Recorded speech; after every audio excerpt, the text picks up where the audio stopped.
in your mind. I'll call to order the special meeting of the Finance Committee. This is our second budget meeting. We will meet today at 5 as we're doing now. At 7 o'clock in the main council chambers, we will have a public comment period. Anyone who wants to speak on the budget can speak then, 3 minutes each, and we will be here until everyone has an opportunity to speak. And all council members are invited, not just the committee members, but everybody as well. Ms. Tony, I can never see you back there, but I just That's why she sits there. That's why you sit there, yeah. Sits there. You learned that a long time ago, eh? All right. You have the floor. She's going to give us a presentation, and we'll just go around the table, see who has questions and things. Okay. Well, good evening, Mayor, Chairman Clark, and members of the council. Good evening. In your package, you were sent responses to questions that were raised at our first Finance Committee budget workshop. I will just point out 3 slides that show some of the charts that are in your package. These are pretty familiar types of charts. First is the combined city-county taxes. It was brought up at the last meeting.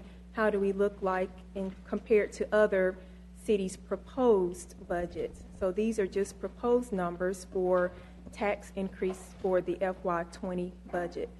As you can see with our proposed increase of 4 cents for the voter-approved bonds, we fall in second in line with Greensboro and Guilford County combined. Of course, also with the county going up 2.1 cents on their taxes, it just brought us up a little bit. But when we look at the annual taxes and fees chart, these are annual user fees based on different cities in the state. And we also did the home values for those cities to make this comparison. So you can see that we actually still, when we look at all our fees, and these would be our property taxes, our annual water and sewer bill, as well as other fees. And other fees would be motor vehicle privilege tax, stormwater fees, recycling, solid waste, those types of fees. So we do really good on our annual fee comparison chart. And this is page 15 of our response package. The third chart that I'll just bring to your attention is the police officer average actual salaries in North Carolina. This is on page 7 of your response package. This just shows where we compare currently with other cities on police pay. And this is as of May of 2019. So this doesn't include any additional supplemental pay for police. And so Winston-Salem falls right in the middle of this chart. The yellow line is the average actual salary, and the green line is the average pay plan minimum. And so Winston, actually, our average actual salary is better than Durham, Raleigh, and Forsyth County. Our pay plan minimum, we do better than High Point on that one, but we still are pretty much in the middle of other cities.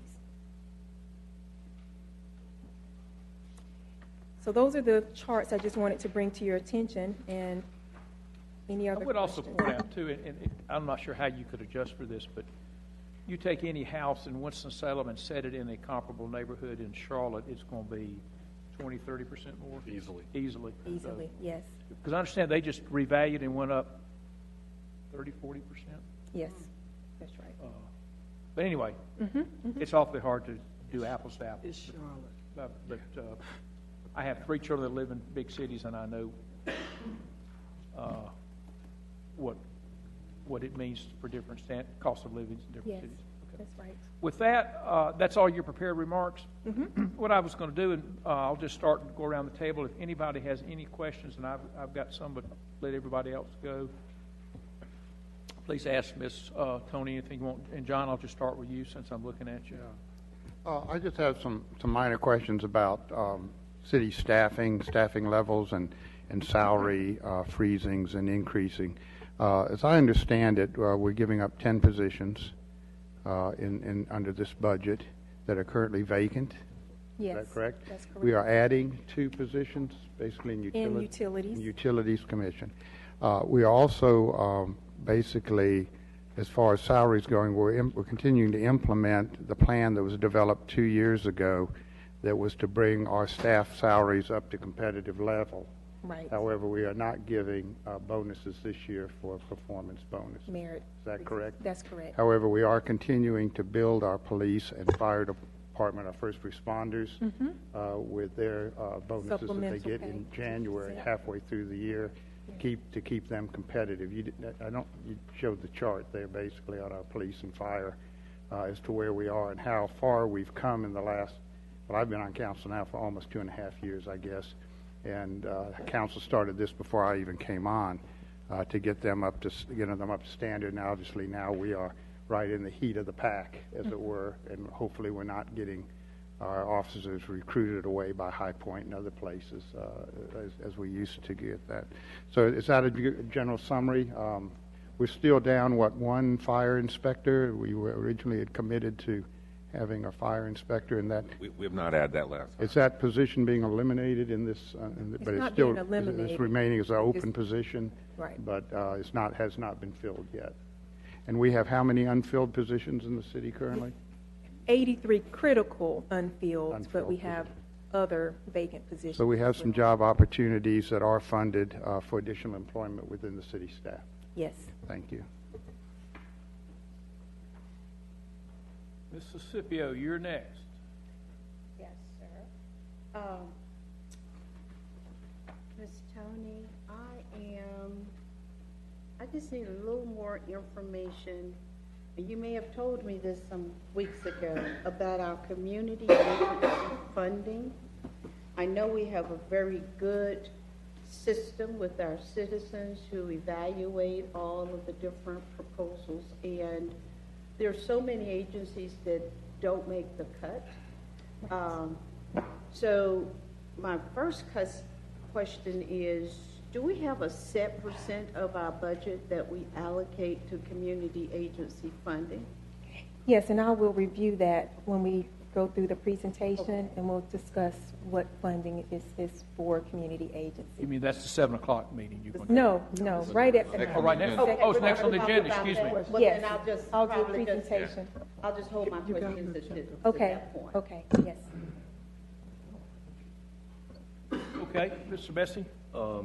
I have some comments based on the information that was provided. Would it be more appropriate to do that now or wait until after the presentation? We'll wait till after the presentation, that's okay. You'll be here I'll till be here. 6? Yes, I'll be here through this meeting. Okay, all right. Mr. Mayor, you have any? Yeah, thank you. I just want a quick statement. Still delighted that our taxes and fees are the lowest among major North Carolina cities. That's ours 1653, Raleigh's 2176, and if you look at the growth rates in Raleigh, it's pretty amazing. We're able to keep ours very, very affordable there.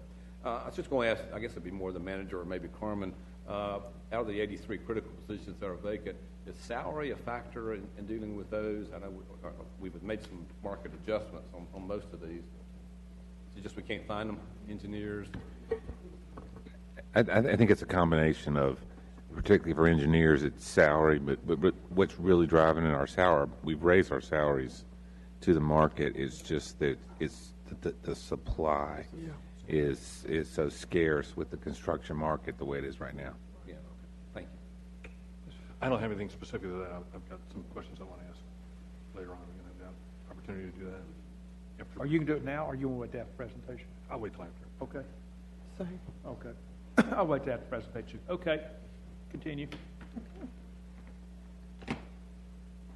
By the way, I'm hoping we're going to be finished 6:15 or something like that. Or sooner. Okay. No, I can drag it out now. Any community tax members?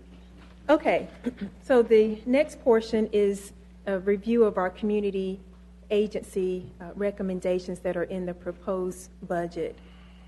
There aren't any members here, I think, present, but we had a community agency allocation committee that reviewed the agency applications. They met every other week, and their final report and recommendations are in your agenda package under the community agency presentation.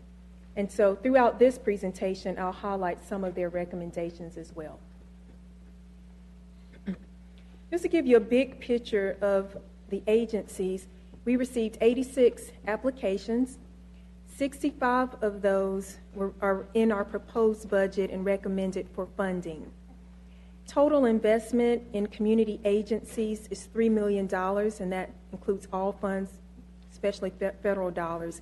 And then we look at local investments. We invest $1.2 million in community agencies, and that's general fund and occupancy tax.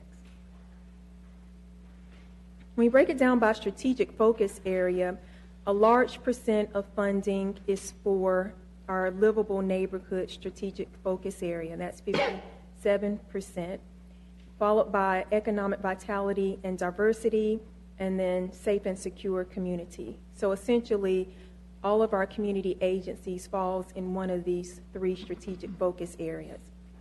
On the right-hand side, you'll see our funding sources. The Federal Housing Fund is our largest funding sources, and that's CDBG, ESG, and our home program. The general fund is 33% of all funding types. And then we have our local housing finance assistance fund, occupancy tax fund, which is 9%, and then our SOAR program, which is in our general fund, and that's 2%. This just shows you a map of the agencies that we have funded over the years. It's not the most up to date with the current agencies. There's a couple that new ones in here, but just kind of shows you how diverse our community agencies are in terms of locations and the categories that they fall in. So the purple is arts, culture, and education. The green is community development. Red is human services. And the blue is our SOAR programs. So most of them are centrally located, but for the most part, they serve the entire city in terms of their services. This is a timeline of our community agency process. And so every October, we open up requests for proposals. And so this year, we partnered with our community development department and used a neighborly software for people to apply online. And so this was the first year. It was highly successful. We got really great feedback on our online version of the application.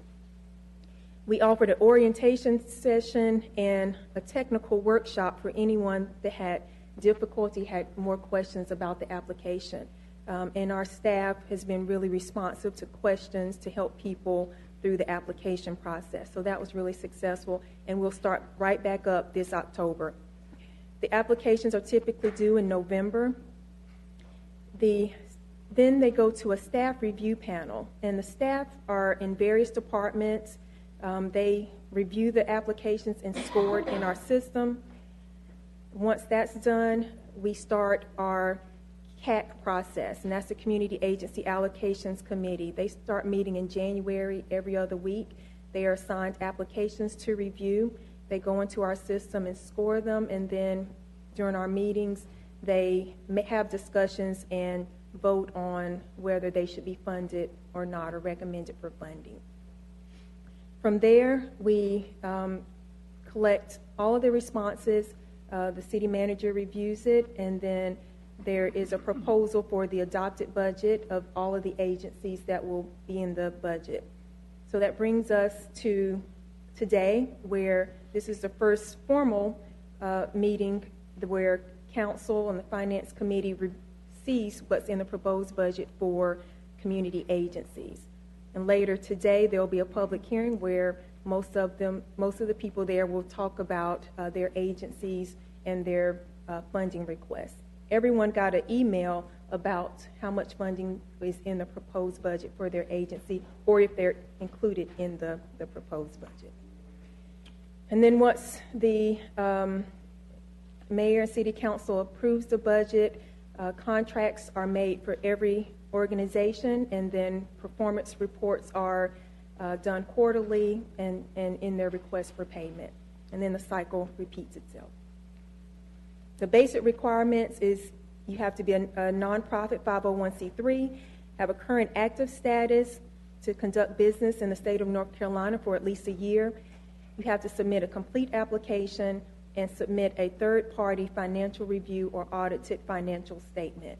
Those are basic requirements. Our application has other documents that we require as well.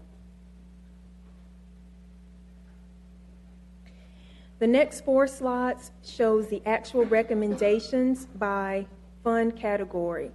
So this first slide is the general fund. The section is Human Services, Arts and Innovation Grants, which total $734,000. All of the agencies listed on the left are previously funded agencies or currently funded this year and are recommended for funding for FY20. There are 4 new general fund requests in the proposed budget. They are Venture Cafe, Authoring Action, Lead Girls of North Carolina, and IBF Solutions. These were all recommended by CAC, and we had freed up money because CAC also recommended to move River Run, which was previously funded in this category, to the occupancy tax, and that is where it currently resides. So for our occupancy tax fund, there are 4 agencies. This fund is projected to grow by 6%, and so the 4 community agencies that are funded with occupancy tax funds is Old Salem Museum and Gardens, River Run International Film Festival, the National Black Theater Festival, and Piedmont Triad Film Commission. These were all also recommended by CAC, and they all received a minimum of a 6% increase for operations. For our SOAR program, Successful Outcomes After Release, this is also part of our general fund. Total grants equal $78,000. This program funds agencies that provide support to previously incarcerated citizens as they transition back into the community, and some agencies that provide prevention programs. You'll see the lists that were previously funded and are in this proposed budget. There were 2 agencies that did not apply in SOAR, which freed up money to fund 2 new requests that were also recommended by CAC. One is the Wells Center that supports female incarcerated individuals as they transition back into the community, and Youth Achieving Moral Maturity, which is more of a mentorship program for at-risk youth in the criminal justice system. The last category is housing grants. That investment is $1.9 million. The Housing Finance Assistance Fund is our local housing fund. So there are 7 agencies in that fund that are supported through housing finance. The other 3 funds are federal funds, and these are essentially are pass-through grants to community agencies. And so it's about 20 of those. Overall, they support buying, building, or rehab for affordable housing, for rent, home ownership. They also provide emergency shelter and prevent people from becoming homeless.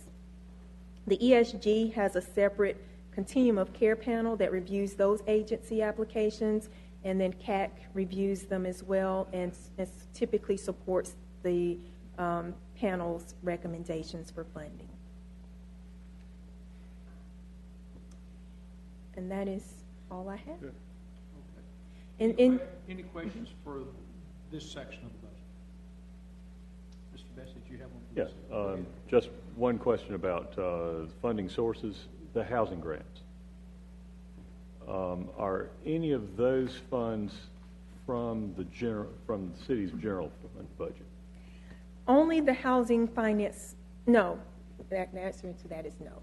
But the housing finance assistance is our local fund, and then the other 3 are federal. But but that fund has come from other sources over a period of Yes, years. over a period of time. So none of those funds have an immediate impact on our general fund budget Right. or our tax rates necessary to support That's that. exactly right. Thank you.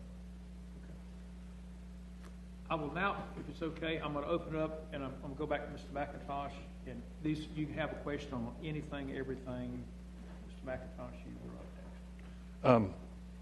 How long has the CAAC process been in place? I mean, that hasn't been around forever, right? Is it? I want to say 2014. Yeah. Yeah, fairly Relatively recently. Yeah. Yeah, so I mean, it's, I don't want this to be critical, but I think there's room for improvement, especially on the sort of the intake side of it. There used to be something called the Funders Collaborative here in Winston that the Winston-Salem Foundation ran, and it basically helped groups build capacity to kind of get to the point where they're in line to receive grants. And I know some groups that have sought funding just felt like they weren't walked through the process enough. And so I don't know what the answer to that is, but I think, you know, maybe some more technical assistance up front or some sort of capacity building, and maybe that's in collaboration with other foundations and things. Because I think it's really helpful for people to come. It helps them prepare. They may have a great idea, but they just really don't have the experience of going through the process before. So, Yeah. Well, the orientation is really well attended, and we do a lot of education at that. It's almost standing room only at Maisie Woodruff. My staff, Sarah Coffey, is really helpful to people who want to apply and have some technical issues getting into the system. Overall, though, it was really, really good results. But for the agencies that are not fully developed yet, is what we recommend for seed funding typically. Right. That's a maximum of $5,000. And agencies that receive seed funding get a little extra support to get them to where they can then apply for full funding. And they are required to attend capacity building training in that year. And so we recommend only 2 years of seed funding, and so that over that course of time, they can develop and have everything checked off for the full application. and can we sort of act as a clearinghouse to other programs? I don't know if there's still a mentorship program at the chamber, or, you know, can we sort of point people in direction of other things that may be Yes. helpful to them? Absolutely. Great. We Okay. can further. Thank you. You got other questions? You go. I do. I do. I see lots of labels, so you go ahead. You got. I got lots of tabs, and I'll try to make it really quick. In our enterprise fund. Give us the page, so Yeah, everybody. page 44. Page 44. Enterprise funds, just, it shows the expenses for parking fund, but and it's probably here, and I just missed it, but I couldn't find where the revenue side of that was listed. How much do we take in? And my question goes to, are we revenue neutral there? And I think we are far from it, and that's going to lead to another question of how do we, There is a separate page on that, on the parking lots and the parking. Can anybody I missed it. give $1, whoever gives us the page number first? Page 59. 59. Okay, hang on a minute.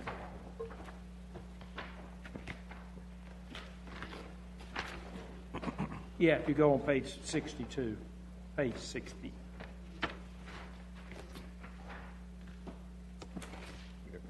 Jeff, my experience on the parking decks is they are big money losers until we get them paid for, and that takes a while.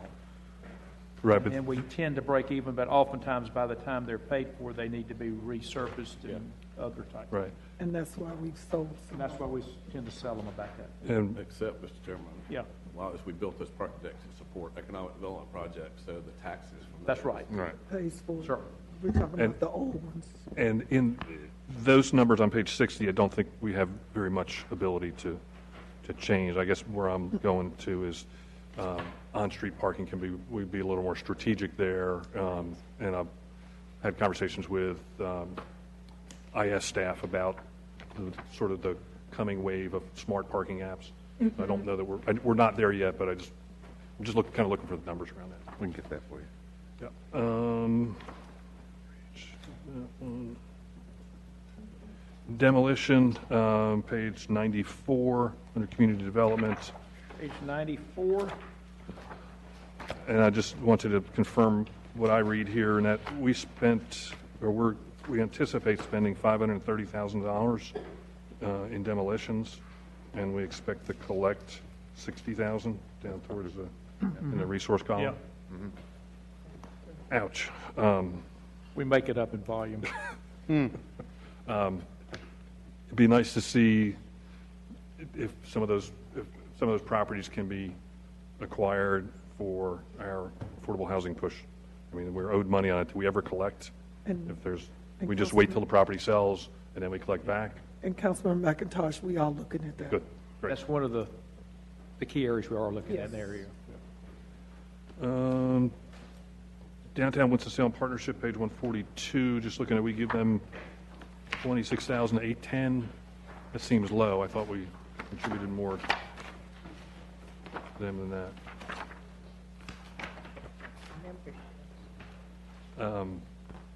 I read another place in here that the amount of taxable base in downtown generates $4.4 million a year. So I would think if we're not in quite a tight budget year next year, that we allocate a little bit more money towards that, because that really does generate an awful lot of revenue, and that doesn't seem like much of a kick in. Page 140, short-term priorities, strategic focus and service excellence, closed feedback loop with citizens. Again, I know we're going there. IT's working on a new sort of plug-in that comes after CityLink or C-Click Fix, and that's very important, very critical. I'm glad we're doing that. Okay.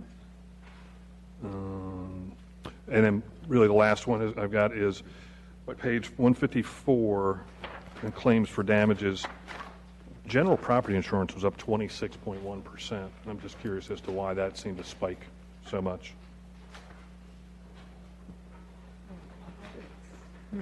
You get back to We'll us on get that. back to Great. you on it. Okay, thank you. Okay. Ms. Adams, you had some questions, I believe. I've come to the people that hadn't had a chance to speak, and I'll get back. Yeah, I know that city has been contributing to agencies for a very long time, and I'd like to see the data on the agencies that we have continued to give for, let's say, over the past 15 to 20 years, Okay. and the amounts. Okay. I've already talked with the city manager. I'd like us, much like Councilman McIntosh, we've got to help agencies understand a pathway to self-sufficiency. You can't, I mean, don't get me wrong, I know everybody thinks the city has the monies, but as we step to get to $15 an hour and to keep pace with our employees in healthcare, we've got to keep the city whole in order that we can provide the services and do the jobs that we do. So I'd like Mr. Garrity, again, you and your staff to look at how do we begin the education piece starting this year coming up, July 1st, as to putting together a workshop, maybe 2 or 3, along with, instead of having one CAC, we have 2, but before it, we need to go ahead and get them weaned, start weaning people. It's nothing personal. It's just the way that we got to do this. I'd like us to also, Ms. Tony and staff, to look at how other cities, the ones that we always benchmark, how are they handling their funding to community agencies. I'd also, can I make a recommendation? You have the floor. You can say what I'd you like want. to make a recommendation, Mr. Gary, members of the council, mayor, that we look at giving the ambassadors of Winston-Salem $5,000 seed money. I know that we do this when new groups come, and maybe they didn't have all the things, but I always look at the work that they do in the community. I would even say they're more of a PR for the city itself. When you go to other cities, you see these people downtown in these booths that help you to get where you are without the sign. You can actually go up and someone will help you. So I'd like us to do that, and I'd also like us to point them to some of these other agencies that we fund, such as whether it's Venture Cafe or Creative Economy, to help them, as well as community development and folks with the staff here in the city, to help them get where they need to go. Okay? Thank you. Anything else? No, I'm Mr. good. Bessie, They got. oh, excuse me. You can tell, they ask Yeah. all the questions, and we ask, and we like The to mayor has sit something, here I'm gonna get Ms. ditto. Go ahead, Mr. Mayor. First of all, let me say I certainly support Councilmember Adams' recommendation about the ambassadors program. I agree, they do a great job for us in the city. I did want to point out that there are a couple on here that are really, I think, producing amazing results for us in terms of small business development. The Center for Creative Economy, they have created over 100 jobs with the companies they've worked with there, and these companies have attracted several $1 million of additional venture funds for a $25,000 investment. That's pretty good ROI. And Venture Cafe is also contributing to that, and you may have seen an organization called Wallet Hub last week, I think it was, week before. Winston-Salem is tied with Austin, Texas, and Charlotte in terms of the growth of small businesses. And based on that and some other things, we were ranked 33rd in the country in terms of best places to start a small business. It's because of agencies such as that. And so, of course, some of these others are doing great jobs as well. I think Councilman Adams is on a good point there, looking at what some of our other cities are doing. I know I get some complaints saying we don't fund the arts at levels that some of our colleague cities do, but it'd be good to kind of look at how other things that we do, maybe some other cities are not doing Correct. there. So I think that's a good suggestion there. Okay. So thank you. Mr. Bessie, you have the floor. Basically, I had a couple things. One, relatively small, follow-up on what Mr. McIntosh was raising. The chart on, or the list on page 142, that was only membership fees, I recall, Right. not everything that goes Right. to. Okay, that number seemed really, really low. Yeah, and no, I hear it. And I think that actually a lot more goes to downtown. If we can get that. Yes. total Get a little number. more information, maybe in general, any extra funds we spend downtown. Right.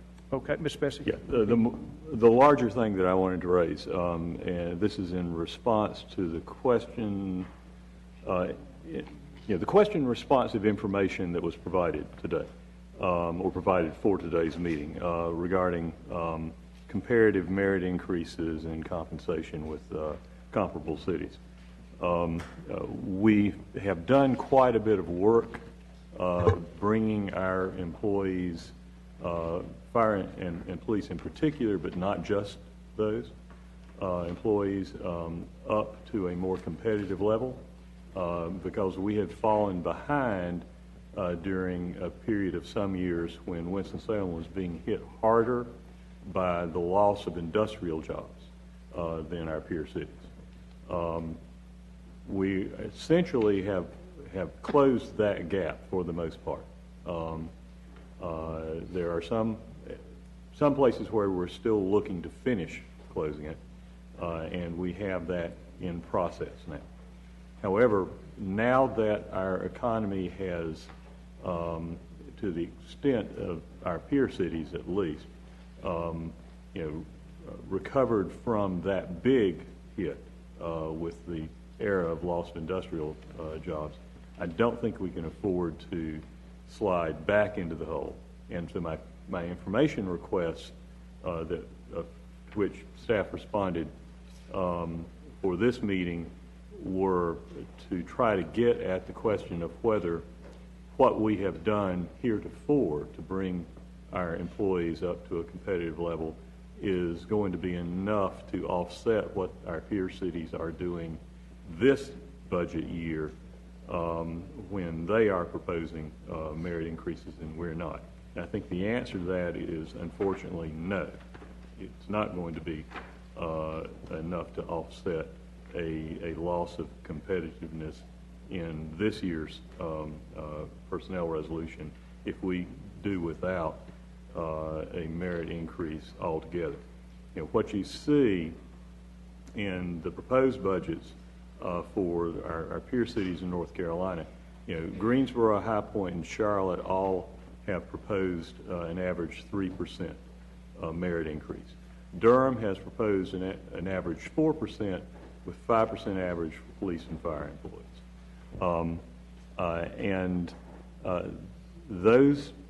Most of those cities have also either implemented very recently or are planning to implement over the next year market pay adjustments equivalent to what we just, undertook at substantial expense. So I am asking the committee to consider amending the budget proposal to include at least, well, not at least, but a 2% or at least 1% average merit increase, and to recommend an adjustment to the proposed property tax rate accordingly. Does Mr. Pesci have information we don't? Do we know what dollar amount? Oh, I'm sorry, it's on page 12. And I put page it 11 and 12. Okay. It's on page 12. On the of your slides and the response book, package. or just? In the response There it is right there. package. On page 12, okay, that would be helpful. All right. Yeah. Thank you. All right, Mr. Pesci, and I would like for staff to get back to us what that costs. Give me a dollar figure for 1% and 2%. That's also in there, in too. there. It's in there too? Oh, so I don't have that. There it is. All right. It's in the materials, it's on page 11 and 12 of the responses to council Okay, questions. I don't have that with me Okay, today. sorry. All right, thank you. We will put that on the list of consideration. Thank you. Okay, I have a few questions. I've held mine here for a while, and I'm going to jump around a little bit, kind of like Mr. McIntosh did. First off, in the water and sewer area, Mr. Driver, I'm glad you walked in. I didn't want to pick on you without you being here. But he would have. This isn't a page, because this number's not in the book, which is one thing I'm upset about. But anyway, the water and sewer area has roughly $480 million of debt. 401 million is revenue and 78 is state loans. They also have 175 million in the bank in their balance. And I do ask this question periodically. I don't need an answer today or even tomorrow, but my request to staff is to look at what point is it not appropriate to pay to borrow your own money? Because we owe roughly 500 million, we got 175 in the bank. To a certain degree, you're borrowing your own money and you're paying for the privilege of doing that. Now, I truly understand that you need operating cash. I understand that, but when I saw we had 175 million, it concerned me that should we not maybe have 100 million and have 75 million less debt? But anyway, that's food for thought. Y'all can look at it. That's not something we got to do today, but I will throw that out. Speaking of that, if you go to the very back under debt management, and I'll give y'all a page number here. Bear with me a minute.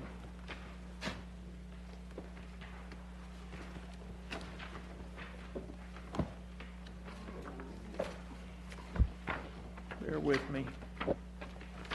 Page 181 shows our general obligation bonds. I always thought we did this, but maybe y'all stopped doing it and I caught you. The question is, and by the way, I think these books are good historical documents, so if you ever want to know 10 years from now what something was, it needs to be in here.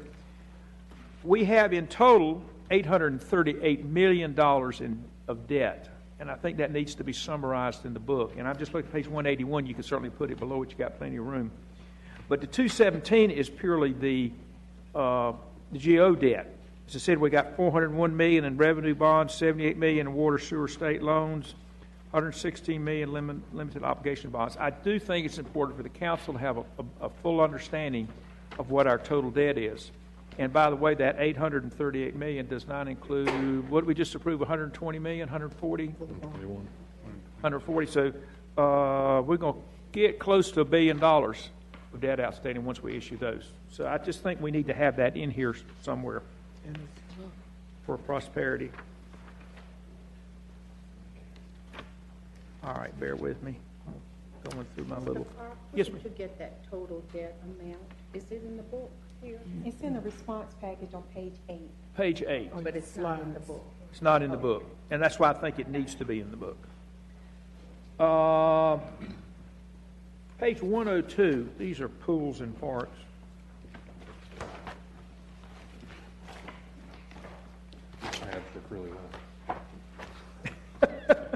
Where'd you get those? I ran out of paper clips. On page 102, you see the attendance at the pools. It has always troubled me that we have very low attendance at the pools, and this year the situation was exacerbated by the fact we had a difficult time getting lifeguards, and therefore the pools had to rotate when they were open. I do want to put a plug in. We opened a splash park at Hathaway Park, and I know we don't keep attendance, and I can't believe I asked y'all for that. If I did, I apologize, because I know you don't have people counting.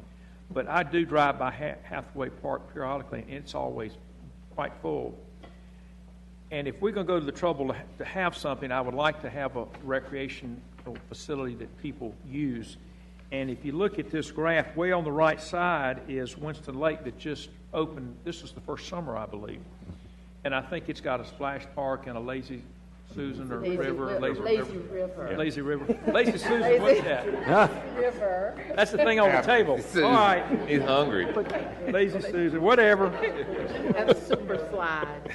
These other parks don't have the amenity and the Yeah. newness of Winston Lake. But anyway, I just put a plug in. There's nothing worse to me than having a pool sit empty when if we could put something else there that people could use. The whole purpose of having parks and recreation is to have things that people will use. And for some reason, and I think this has been a trend since I've been on the council, apparently swimming is not as popular as it used to be. It's not. And They swim at the Wild private swim club. whatever it may be. So anyway, I'm not here to suggest any particular one, but just to say I've been very pleased with the splash parks, at least the one in my ward, and I suspect that may be true in some others. And I just picked Sprague because it's the lowest, but they only average 29 people a day. Yes, sir. Actually, Sprague next year is going to be completely converted to a splash park. Okay. And so that one's in the budget Well, I'm already glad to see approved. that's a quick response And, to my request. And we've been moving Parkland when it reopens, when the contractor gets done, Councilman Larson. It's got still got the pool, but it also has a splash park. We are moving, gradually towards the splash parks because that's what Yes. people want. What the people want, exactly. Do you know how we got there? I'm like Ms. Burton now. Are you going to take credit for this, too? Yeah, Okay. because when I got elected in 2009, a little girl died at Martin Luther King at Kimberly Park swimming pool. Yeah, I remember that. And that's when the city even was up in arms about how many children are really learning how to swim and where are they learning. And then we found out we couldn't hire lifeguards. Yeah. And we said, let's go to splash pads and the lazy river and all of those type things. That's safe. Yeah, thank you. Mr. Clark. Yes, ma'am. We do have another issue in Park and Rec. One of the reasons why kids don't go to the pool is because we changed our rules and regulations that there has to be an adult with them if they're not 16 and old. And the adult has to be in swim gear. They have to be swimming pool ready. Swim ready. Whether or not they are able to swim or not. Oh. So that means there is some kind of adult that has to go with children. Yeah. As opposed to the time when I was a child, that all kids could go. We didn't have to have any adults there with us, and we just had a great time. So sometimes we put in rules and regulations that may have unattendedly Okay. created what we're seeing.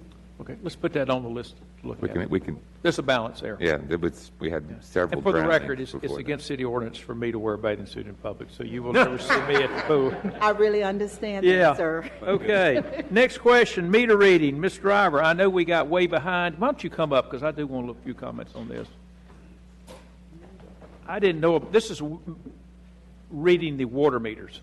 That I got a call from a citizen, and apparently we were up to 60, 90, 100 days reading meters. Yeah, we got up to around 80 to 90 days in the billing cycle, but Yep. we have caught up. Our staff has worked really hard, and we should be finishing the fiscal year on schedule. Okay, how we coming? I thought, don't we have a long-term project to put in electronic meters or something, or Yes. smart meters? Yes, we do, and we advertised a request for proposals in November of last year in 2018, and we received proposals and then ended up rejecting bids because it was clear that we had not made the requirements in the proposal as clear as we needed to be. So we rejected those proposals and are looking to put it back out probably end of this year or early next year after we figure out exactly what it needs to look like before we Now, these re-advertise. smart meters, do you drive down the street and the truck would read it, or does it hook to a telephone line? Or how does it work? So there's two different technologies. We have about 16,000 meters in our system now out of 130,000 meters that we do read by drive-by method. Okay. But what we're proposing to do is put in an AMI system, which is automated meter infrastructure, and it's able to read the meters through a network. So nobody has to get on the road and drive by it. You just have towers throughout the system that will pick up the reads. And we're going back out for proposals again on that? Exactly. Yes, Okay. that's correct. Do many cities have that yet? Yes, we are actually, I would say, compared to our peers, the other larger utilities, we are behind. We're the only one that still manually read the majority of their meters. Okay, all right, thank you. Now, we didn't have these meter reading problems when I ran Public Works Committee, but Betsy, maybe you can get on that. Anyway, next one. I fall again. Slide rule. Got him again. 164, Ramco. Miss Adams and I, that's not the right page. 154.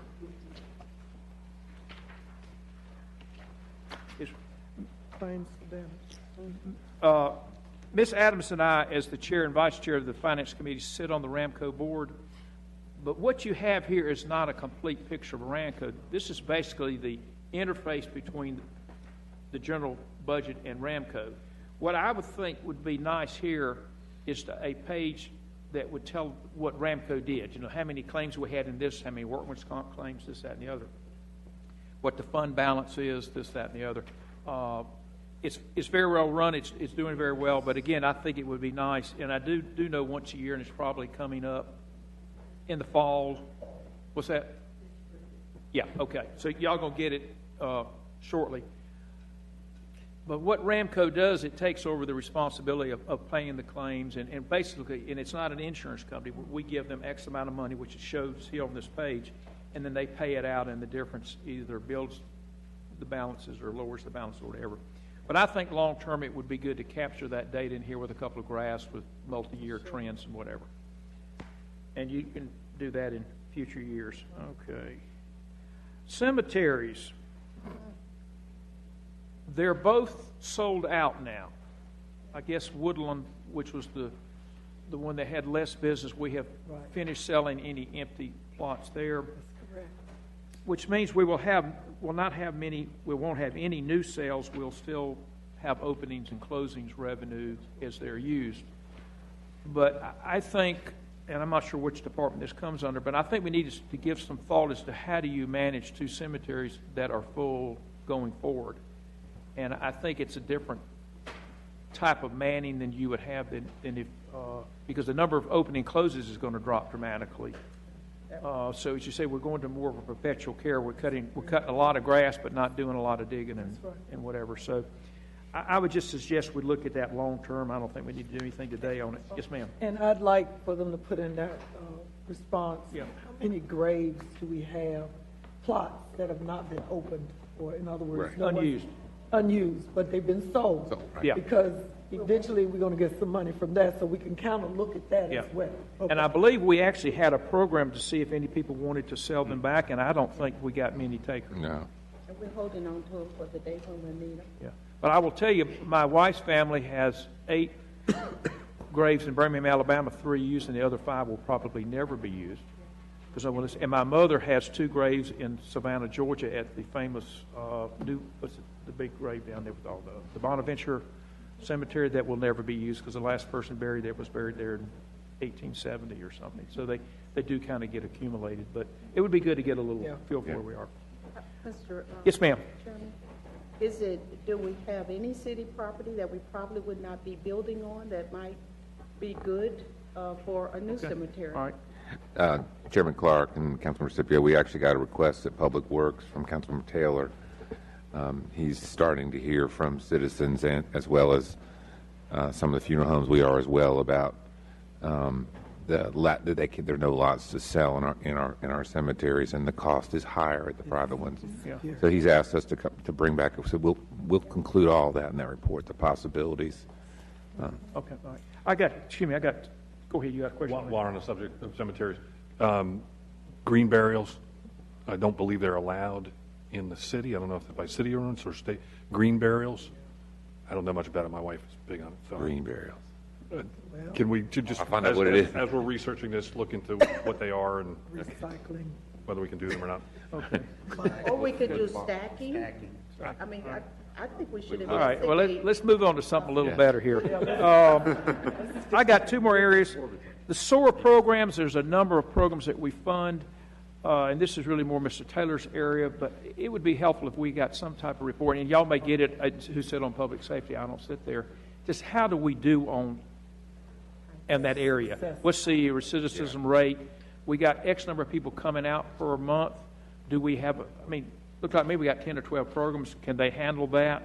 There may be other programs that aren't incorporated on that page. And how successful are these programs? Because that's a very important area. It's something certainly important to Mr. Taylor, and I think it is for all of us. We want folks that come out of the prison system to be re-entered into society and become functioning members. Lastly, and I just noticed this when Mr. McIntosh looked at parking decks, the one in the research park that's surrounded by the apartments, I thought we owned but was not listed on that page. We don't own it. We provided incentives for it. But we don't own it. No. Yeah. So the only decks we own are the 4th and Church, which is near there, across the street, and then the one near the convention center. That's right. Down here Okay. Oh, yeah, we own on South Church. the Stewart deck here. Okay. Okay, excuse me, Stewart deck. All right. Those are all my questions. Anything else for anyone else? Oh, Mr. Larson, go ahead. Yeah, a couple quick questions. I noticed and I'm very excited to hear the agencies come forward tonight with their proposals, and it'll be interesting to hear the needs and their activities. But I did notice that we have reduced the amount of money spent in this category by almost $57,000 last year. Page on, John. This is page. This is XV. And whereas in the budget for 18-19 was 1.269, and the proposed budget is 1.212. So there's a difference of about $56,000 in there for agencies, and which goes to your question, I think, about funding. I think we've got a little wiggle room here, Well, and I'm anxious to hear proposals tonight about that, but unless the manager or somebody can explain what's going on. What page are you It on was again? a- X what? I'm X5. XV, okay. It's a reduction in some capital expenses that we were funding, some capital costs over several years for an agency, and that dropped off this current year. It was Caladium that dropped Well, off. I noticed several agencies didn't even apply, seemingly. They're little $5,000 agencies. And we added new agencies this year, where we're proposing. Yeah, but the balance is still coming out less. But the capital, Oh, the Arts Council was I'm not- 70,000 and Caladium was 50. 50,000. 120 right Yeah. there in That capital. was a planned 3-year commitment that Yeah. went away. Okay. So am I incorrect in assuming that we're spending less on the arts this year than we spent last year? I would say, The bottom line for me says we're spending $56,000 less on our outside agencies and arts this year than we spent last year. because they don't have a capital project. Well, they may not have a capital project, but I don't know whether differentiating where the money comes from based on what we saw, out of general revenues and wherever. I mean, one of the questions is how do we feed this agency's funds? how do we feed all of them? Well, how do we feed all of them? But I'm saying, some of it's coming obviously from federal grants and what have you. Some of it's coming from general revenues. And just comment. Yeah. The federal side, community development and others, they decreased. Well, they're probably And they're going to continue to decrease. decreasing, which is a whole nother issue. But I want to be careful that we're not seeing creep, in an area that we already acknowledge that this is one of the smallest elements of our budget overall, and we spent a lot of time on it. But what I'm seeing is it looks like it's becoming less than it was last year. total amount spent. Say, Councilmember And, Larson. and we can see, we'll learn more about that Go ahead. tonight. Okay. And Yeah, we'll- the other thing that I'm curious about is when talking about Bowman Gray, and I was looking, What page you on? we're gonna have to go back and find the figures on that. We've assumed responsibility for that. The budget is up. Where are those? Ben, give me a page number. 67. 67. I made a note. By the way, City Secretary's office has these little. Yeah, and it appears that, you know, the amount of revenue that we're spending, for example, I'd compliment the Benton for their decrease in their budget, which is being reduced from 900,000 to 796,000 last year, 12.1% reduction in the Benton, which is, I think, worthy of note, since it's actually our support for them is going down. Support for the Bowman Gray is going up. But what I found curious was in the 17-18 we spent 652,000.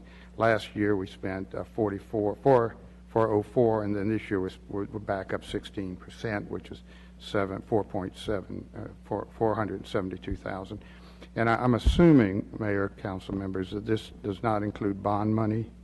This is strictly operating money. Does not account for the improvements that we anticipate That's coming in out the of other book that's. out of our capital Yeah. projects book, which is good.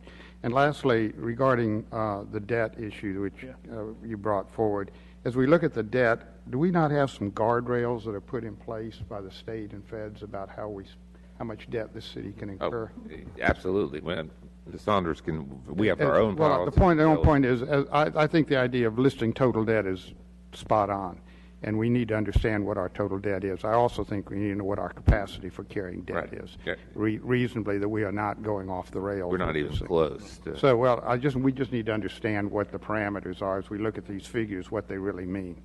Thank you. That's all. Appreciate it. Okay, thank you. Yes, Just sir. have one last one. This, again, is a next year thing, because I know we don't have the money this year, but we need more park rangers. We have 2 park rangers for the entire system. They cover all the rec centers, all the parks, and all the greenways, and we have 2 of them. So we effectively have none, for all intents and purposes. I know the budget's big, more or less this year, but I think next year we need to think about that, and also upping the maintenance on our rec centers. Maintenance. It's out of control. Since you said we could stay here till 6:30, Or earlier. or earlier, filibuster? I want to follow up on Council Members Bessie's comments about pay and percentages a little bit. And could I understand more fully, in the pay implementation program that we've implemented over the last 2 years now, that there will be pay raises for certain individuals to comply with those guidelines?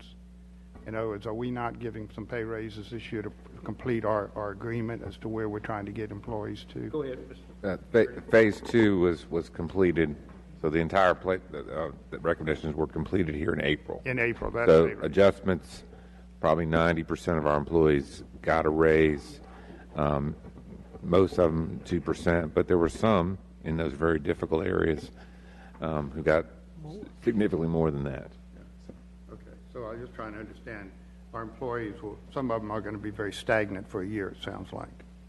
Yes. Yeah, thank you. Ms. Bessie? Yeah, and I realized that we had significant increases catching up that went into place over the past several years, and that was why I asked the current comparative information and the information going forward. The good news is that one of our most severe problematic areas, our police pay, has essentially caught up. We are now competitive. And the bad news is if we stop here, we fall behind again immediately. I got one more, I'm sorry. All right, Mr. McIntosh, this is your last Okay, last shot. tab. I think you could- City Manager, can you talk about both the impact and sort of the benefit of the state mandated, the LGER elders? 1.7, I know it's costing us $1.7 million, right? But what's the positive impact to employees of that? The positive impact to employees of what it's cost for our retirement system is that North Carolina has a really well-run defined benefit pension system. Defined benefit systems are rare, more and more, and then almost don't exist hardly in the private sector. So employees that come to work for us know that if they work 30 years, they're going to retire at 60% or more and for law enforcement, it's even higher, but 60% or more of their take-home pay, regardless of what the market does. And for most private sector, you have a 401k, and so it just depends on the market. So our system is well run. The state treasurer has been working on trying to make sure that it stays that well funded. So they have projections, and Ms. Saunders can give you much more information for some increases over the next 3 years to make sure that is probably the best run and best funded state pension in the country. So it does help us stay competitive with the private market to some degree, Absolutely. but it doesn't give us the means to go collect that revenue any other way No, than property tax. no. But we do Funded mandate. we do talk to employees about Yeah. what a good benefit that is. Right. Mayor, Some people hang around forever. But I will say, Thank you. and we've seen it, and Ms. Saunders manages this as well, the policemen on a separate system, and because we've given above-average raise increases there, the amount we're having to budget for benefits because Going up. are going up significantly as well. Okay. With that, we're going to stand adjourned, and we're going to re-adjourn at 7 o'clock in the other, reconvene, whatever we're going to do, in the council chambers at 7 o'clock. Thank y'all.